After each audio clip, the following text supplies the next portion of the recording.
Welcome to First and Goal, where everything is made up and the points don't matter. Get ready for the latest and hottest topics in the SML. Let's get started. Here's your host, Mad Bomber. All right, welcome to this episode of First and Goal. This week we've got Primetime 000. We've got Field General. Welcome back, Field. He's already making his rounds on the shows. We've got Meats again, and then we've got the newcomer, Matt. How's everybody doing tonight? Good. Thanks for having us. Real good. All right, Yeah, so doing good, thanks. we're gonna jump into this, and our first question, and we'll start with Matt on this one. Is it better to tank or to just continue to get better with your gameplay? If you look at the teams at the bottom that may or may not be tanking, teams like the Saints, who have an 87 overall team, what do you think? Is it better to tank or just try to get better at the game? And we'll start with you, Matt. I'll always say I think it's better to get better at the game. I know I complain about my roster, so this is going to sound contradictory, but just because you have a talented team does not automatically mean that you're going to win. You need to be good at the game. Bad people or good players can win with bad rosters, and bad players can lose with really good rosters. So I think even on a struggling season, you need to continue to try to get better as a player. Try some things you haven't tried before, and on both on offense and defense, and just see if you can get better at the game. All right, Meats, what do you think? Yeah, kind of in the same vein. I think you just got to play the game. Matt said it. I mean, you got guys with super teams that are out here losing 12 games a season. I think when it comes down to it, one good player, okay, maybe if it's the quarterback, it's a little bit different, but one good player at the top of the draft, it's not going to automatically take you from a 3-win team to a 10-win team. It's just not going to happen. So I think try to win every single game that you're in. And even if you get a worse draft pick, you're going to get better in the long run because of it. All right, and Prime, how about you? Yeah, we've seen it a lot of times with guys with good rosters still lose quite a bit. Chiefs right now, obviously, was easy and now Raider fan. I think it's important to remember that draft classes now no longer mean, and picking in the top 10 no longer means you're guaranteed an X factor guy. So the value of tanking is not that great anymore. For example, the best player in the draft this past season, overall wise, coming out was George Ginn, or however you say it for the Raiders. He was picked at 14, and that's not exactly tanking. If you're picking 14 to 15, if you tanked, that's a pretty bad job because you don't want to be right in the middle of the draft. That's purgatory. So I think if you're tanking, you're just building bad habits. You should try out new things. I think that'll help you out better for success in the futures if you try different things. Also, 4 hidden dev players in the top 10, 5 outside of the top 10 in the first round. So you still have a good chance at picks 11 through 32 for a hidden dev guy. Yeah, EA's definitely scattering them this year. Field, what's your take on this? Well, my take is I got my tuxedo T-shirts at +5. Also, I don't think that they're just tanking.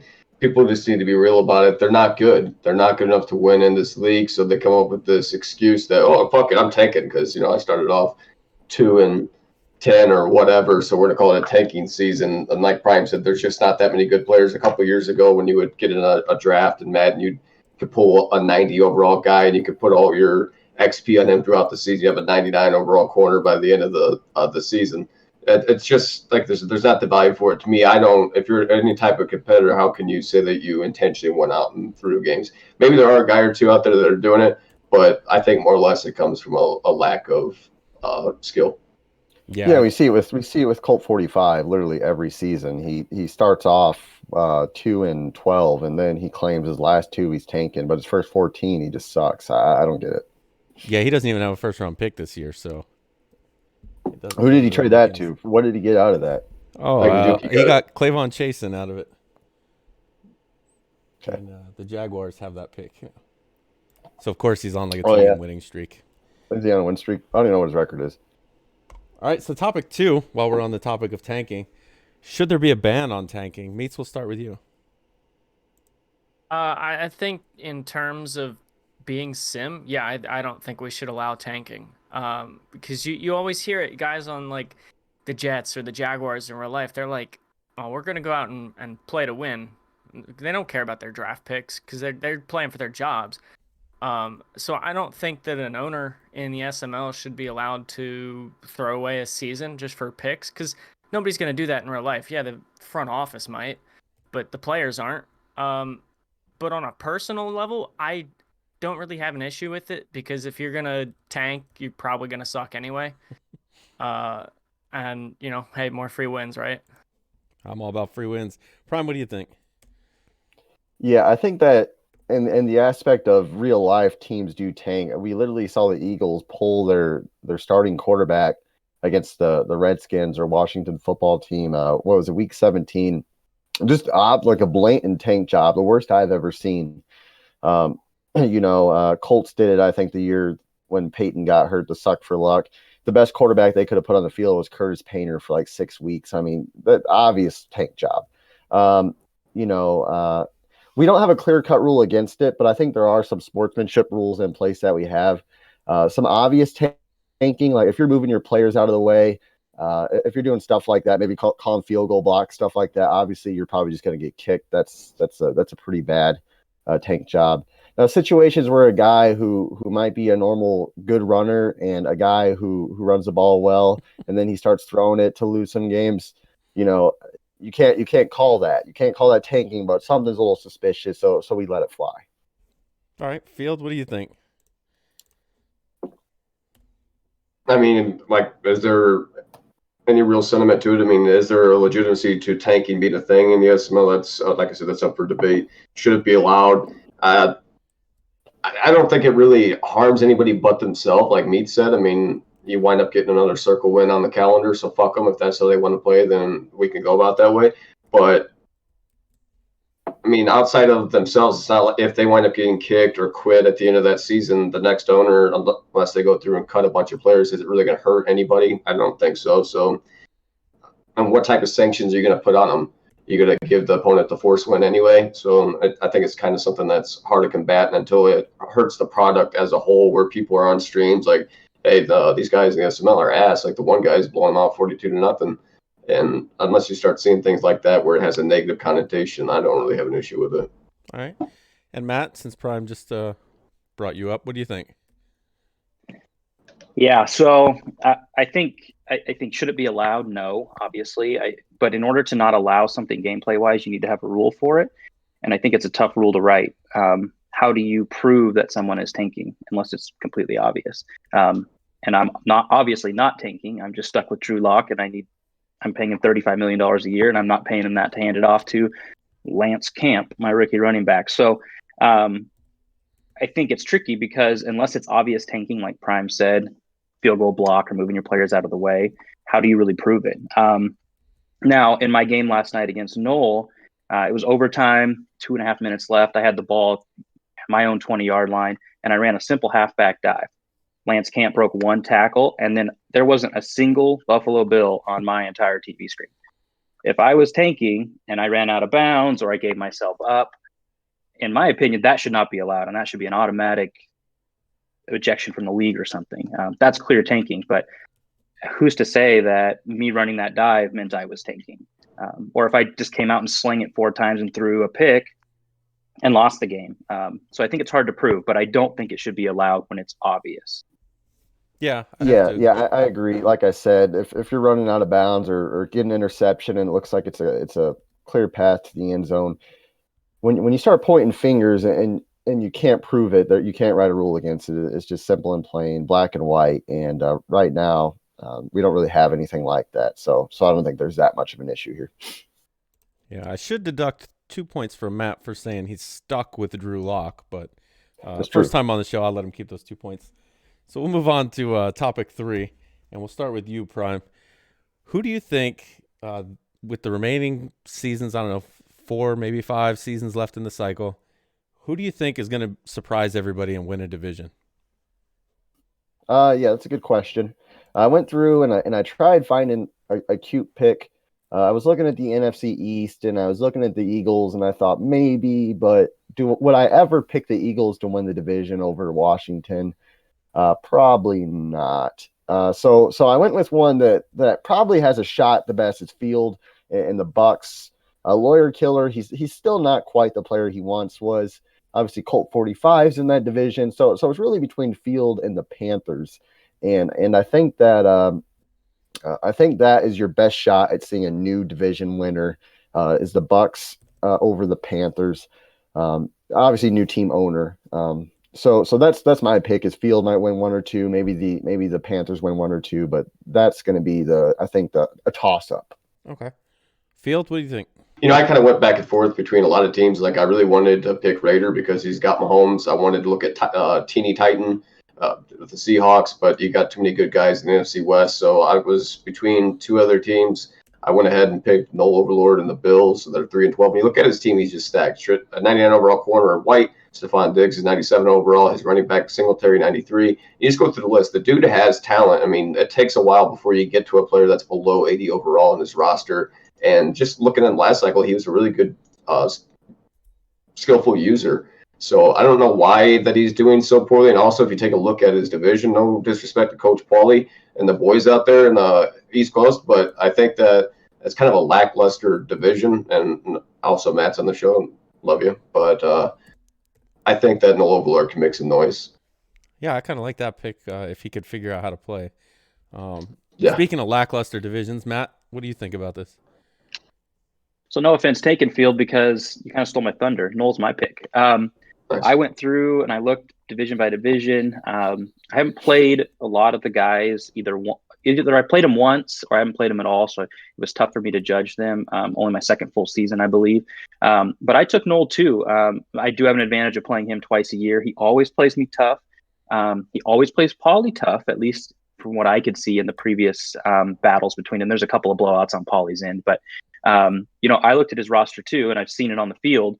He has 9 players, according to Daddy Leagues, that are superstar or better. 7 of those are on the defensive side of the ball. It's intimidating to go up against his defense and see all of those stars and those X's. His issue, Jameis Winston. One of the reasons that I re-signed Locke is seeing how bad Jameis Winston is and the fall off between Drew Lock and Jameis Winston. I didn't want to battle with that, even as a runner.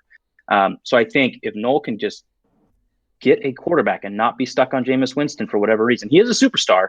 I don't know if that's why he's keeping him around or not, but he needs to get rid of him. He gets a quarterback.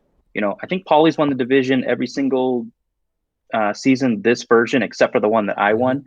But if you look at his record, he's not running away with it like some other people. He's not 2 wins, 3 or 2 losses, 3 losses.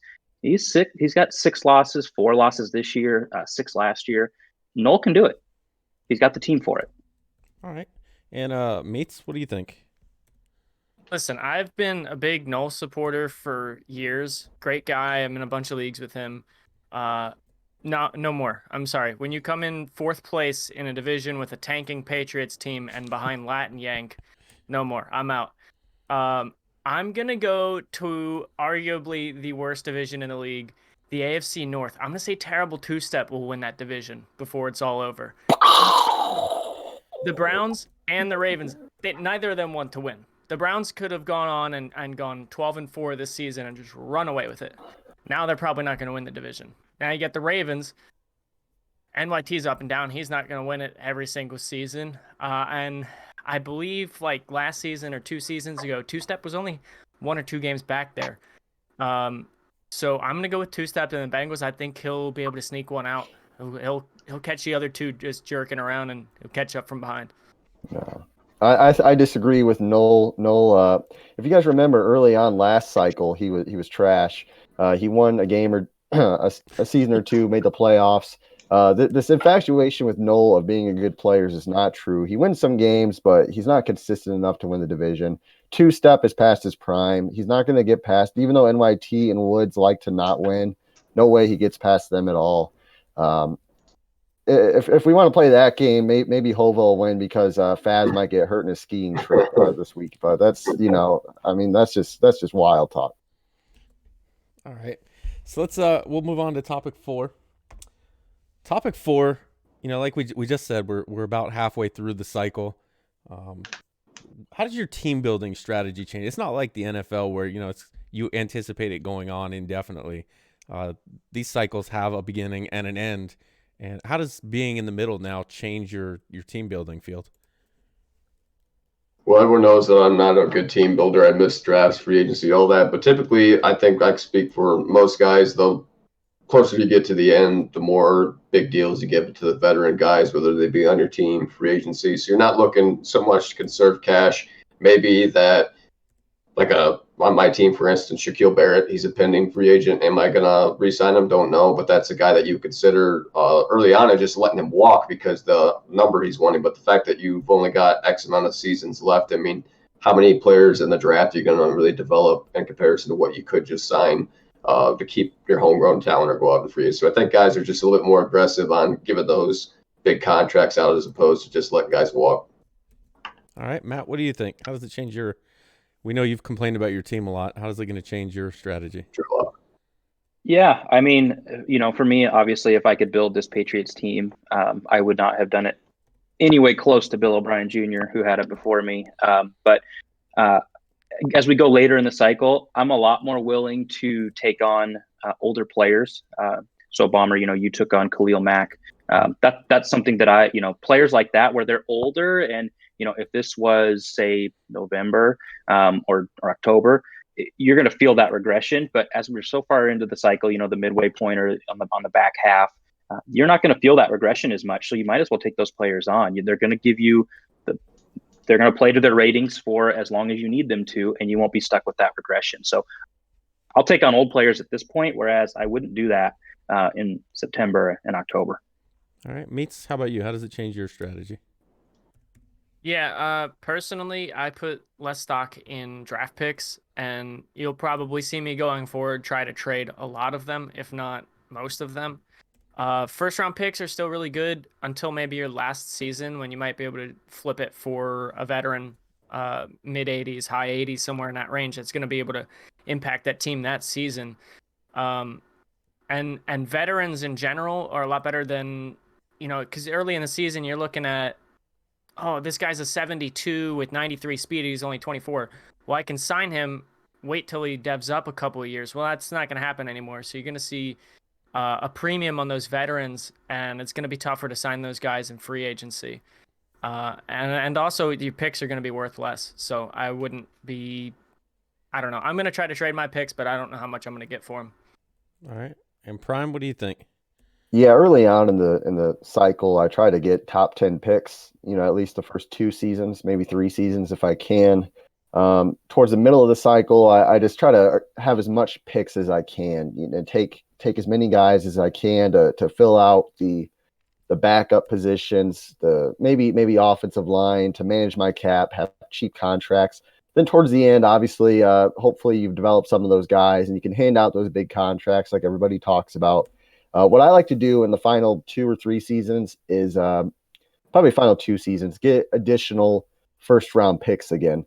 Like Meat said, guys are willing to depart from those a lot easier because they don't think they can dev those guys. So I try to get them, hopefully strike on a superstar or an X factor, and he might not hit that 90 overall like he would if he was taken in season 1 or 2, but he still might have an ability or 2 that I can use. So, and I don't really put much stock in those mid to late round picks as the cycle progresses on past the midway point. So first round picks, I try to get some more of those, not even top 10, just more first round picks. All right. So I think everybody's pretty much in agreement. The older guys are kind of the way to go. And then maybe just the top of the draft will be worth it. But that's going to do it for this week's show. And it's going to be Meats 30, Matt 34, Field 37, and Prime 36.5. Obviously, with Field's choice of attire for this week's show, he's going to be our winner. So yeah, these 30 seconds are all yours, Field. Go ahead. First of all, I want to shout out Terrible Two-Step. 45 interceptions. You suck. Keep it up. God, I don't even know what to do. Coach Pauly, I pull up my shirt for you, but I ain't got nothing. My dad bod's kicking in. So we'll see what the Bucks can do. We got 2 games left. I guarantee a win against Mike FML. Let's fucking go. All right. You heard it. He guarantees a win. That's going to do it for this week's episode of First and Goal. Next week's episode should be a playoff edition. So good luck to everybody that's still got games to play. Thanks for being here, guys. Thanks. Thanks for listening to First and Goal. Be sure to check out Mad Bomber TV on Twitch and YouTube for the latest from the SML. And we'll see you next time on First and Goal.